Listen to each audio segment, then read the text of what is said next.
Hello, welcome back to the channel. I'm going to be doing a random drive to a 40th anniversary of the Montego, oh god blimey, at the BMW mini plant in Oxford. I'm going to be taking my Rover to it. I had a friend message me saying that this event was happening and it's happening this weekend, and I thought, whoa, so I quickly scrambled my car to get it ready. I mean, as I get it ready, I just put some tyre shine on it, and I figured why not introduce the car properly to the show anyway, and give you guys a little drive out. I have no idea what this is going to be like today, so I just have no idea. Who knows? It could be terrible, it could be great, but I'm feeling very retro today. I've got my dad's 60s Zenith watch, and I even have the appropriate, hang on, look at this. Oh, look, I've even got some 90s Adidas footwear. Right, so let's do this then. Stop talking. Jeez Louise.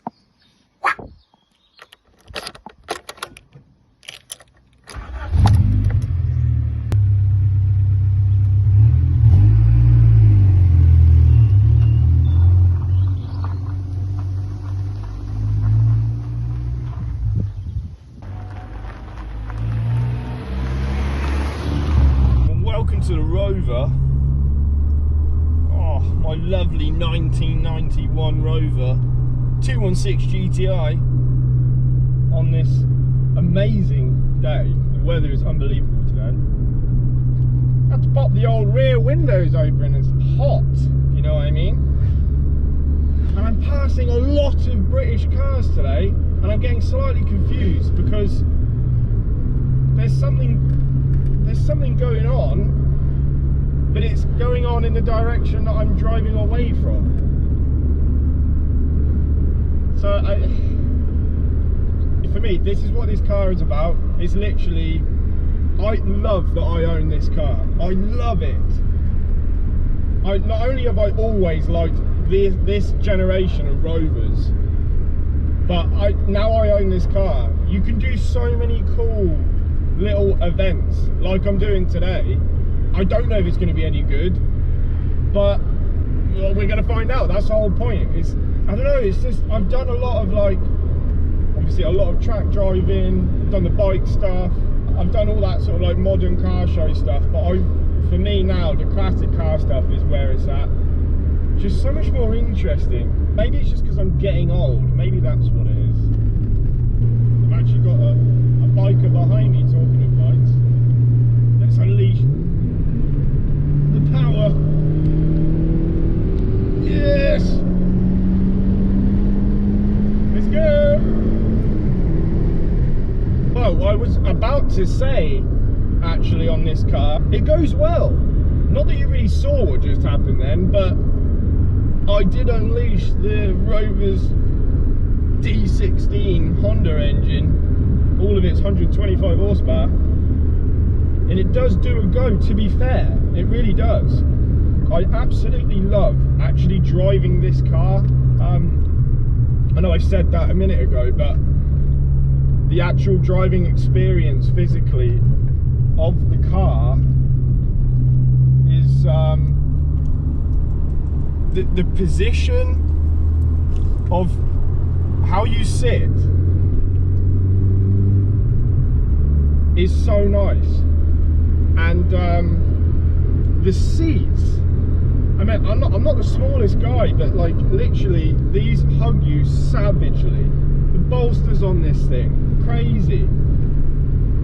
And the gear stick, it does pass the Chris Harris finger to thumb distance ratio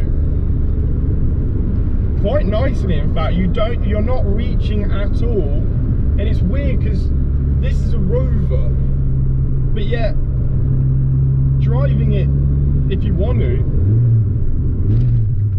it's really not a bad experience. Torque, low down. I know Hondas get a bad press, but not bad. really isn't. You can short shift really nicely in this car. If you do want to take it around the clock, she will go around the clock. I mean, the RPM, of course, not the speedo. Actually, I've had about 130 out of this car on a de-restricted autobahn, of course. Yeah, what else? Basic. There's not much else. Clock doesn't work. That's all pixelated. That's what that meant. I don't know if you knew what that meant. That is what it meant.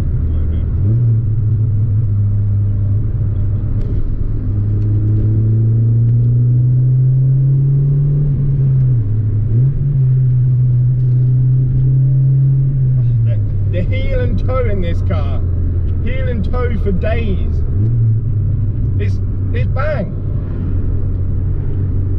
The throw on the gear shift for a stock car, a Rover, remember? Not that long, very nice. Again, I'm not overextending any part of my body here. It's such a nice car to drive. It's very glassy. You can see out, like there's a good view everywhere. Obviously 90s car, tiny pillars. I mean, instant death when you roll over, but there's definitely something going on. I've just driven past a white 216 5-door with an old man in it. Right, well, I've found where it is. Get in gear. There we go. I'll turn around. I was doing about 90 past the BMW entrance, and I suddenly saw a shed load of old British Leyland cars, obviously Montegos. I don't know what this is going to be like.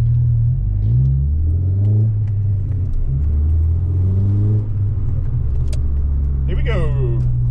I'm being guided in. Oh yes. Oh, I don't have power steering.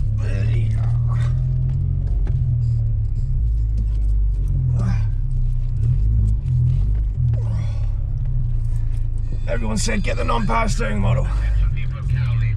Oh. Oh, okay. Right, let's check this out, shall we, guys?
Well, I got bombarded when I came into here, as you can imagine, because I've got the only red 3-door 216 GTI. I'll take that. It's just like, you know, as to be expected, full geek mode kicking in right now. But let's do a little walk around. Oh, guys, my childhood, this is it right here. And anyone my age and older, you're going to know it. Oh, yeah. My mum used to have one of these. Can't really see in there. Oh, yeah. Look at that. Look at the seats.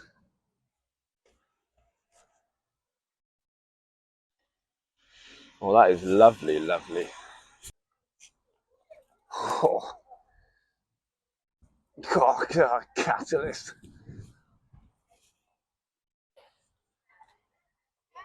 Wow.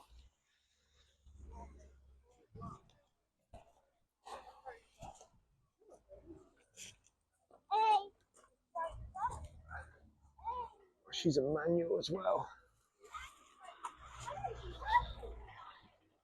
Oh, this is a bit all too much for me, guys. 86,000 miles.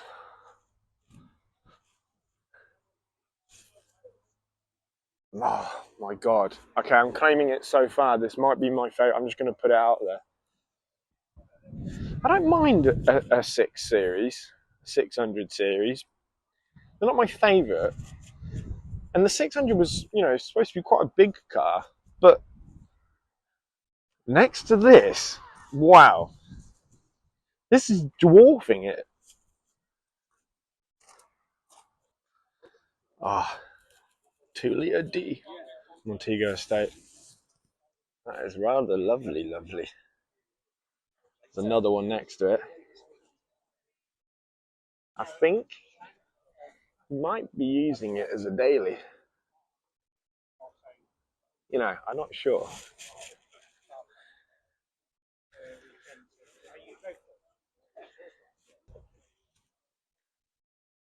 She's used, if you know what I mean. He didn't even want to wash it. Fair play. I didn't either.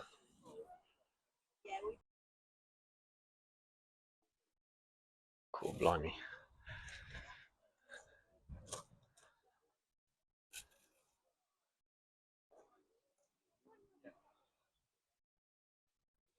This is a bit lovely, lovely. I don't want to go near it. It's that clean. A Metro. A 1.3 GS. Lovely, lovely. She's got a little whiskey dent in her. I actually love seeing the used old crap. Don't get me wrong, I appreciate a mint condition old classic car, but I don't know. Just use them, Sometimes they can just be too show queeny, if you know what I mean. I'm not about that. I am not about that at all. Cars should be used. Because once you go, there's someone else's. And that person might just enjoy it. Whilst you keep it closed up in a garage somewhere, looking pretty, whilst you're getting older. And then, as I was saying,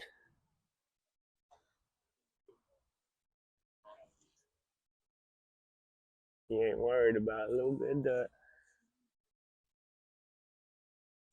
Or a little bit of rust, for that matter. I mean, he's got a SD1, so he doesn't really have a choice.